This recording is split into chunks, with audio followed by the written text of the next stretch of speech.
Namaste everyone. Thank you for joining in this video. So this is a very neglected part of matchmaking which no one pays attention to. Matchmaking is all about synastry. Okay.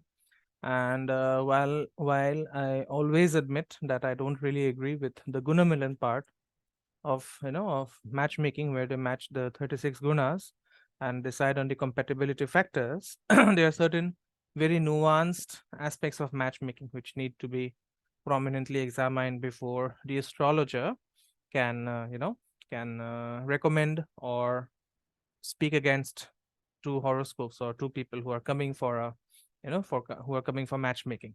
Okay, so one aspect was previously discussed regarding the tithi lord. Okay, and how that tithi lord will make you a giver or a taker in relationships. Okay, and the video is there on YouTube.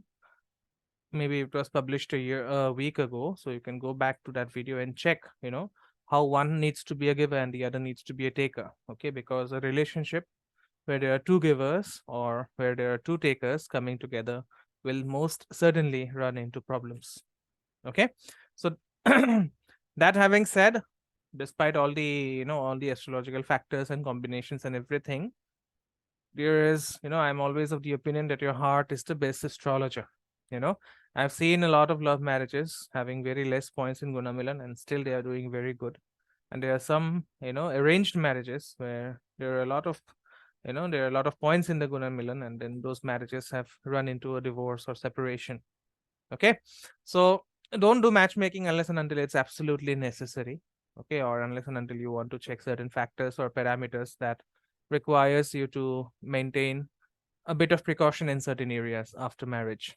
Okay, so this video is about is about Saturn and Moon. Okay, and how these two planets will affect the matchmaking and life after marriage. All right, so while matchmaking ensure, and this is a very important principle, okay, this is one factor that can actually make or break a marriage. All right, so no matter how, because you have to understand that a relationship or life during the dating period is very different from life after marriage. Okay, so if the if the moon sign of the spouse, okay, if the moon sign of either the husband or wife is falling over the sign that is that contains Saturn for any one horoscope, then the person will feel stuck in the marriage. Okay, let's give you an example. Say the boy has Cancer moon, the girl has Sagittarius moon. Okay, the boy has Cancer in Sagittarius.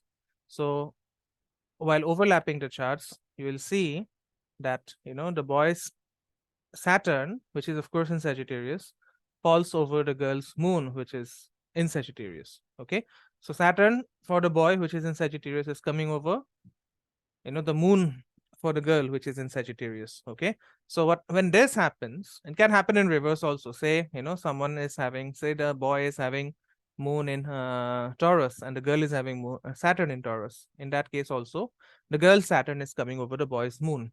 Okay, so in this case, the both the people will feel stuck in a relationship, particularly the one whose moon is falling in the in the sign containing Saturn for the other person. Okay, in the first example, as I said, the boy's Saturn, which is in Sagittarius, and the girl's moon, which is in Cancer, which is in Sagittarius, are coming together. It means that the girl will feel stuck in the marriage after the marriage happens. Okay, similarly, say a boy has moon in Taurus, which is exalted, and the girl has Saturn in Taurus. So after marriage, the boy will feel stuck in the in the marriage or in the relationship. So this can be a very this can be a very heartbreaking factor. Okay, because in whatever relationship you are, the number one priority for any relationship is space, is freedom. So if you feel stuck in a relationship, it can lead to a lot of misunderstandings. Okay, it can lead to a lot of issues, a lack of trust, a lack of understanding, and a host of other issues may come up. Okay, so please consider this very important factor while matching charts. The Saturn of the boy or the Saturn of the girl should not fall in the moon sign of the boy or the moon sign of the girl, and vice versa. Okay, so as I said, the principle of the Tithi lords, as well as this principle of Saturn and Moon, needs to be thoroughly examined if you are making, you know, a match in terms of horoscope matching or in terms of marriage.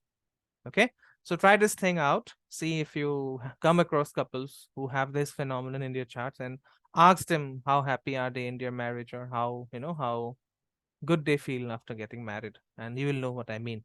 Okay, so that's it from me in this video.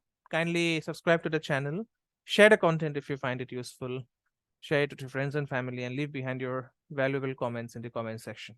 Okay, and if you want a consultation regarding your chart, you're always welcome to reach out at the number given in the description box.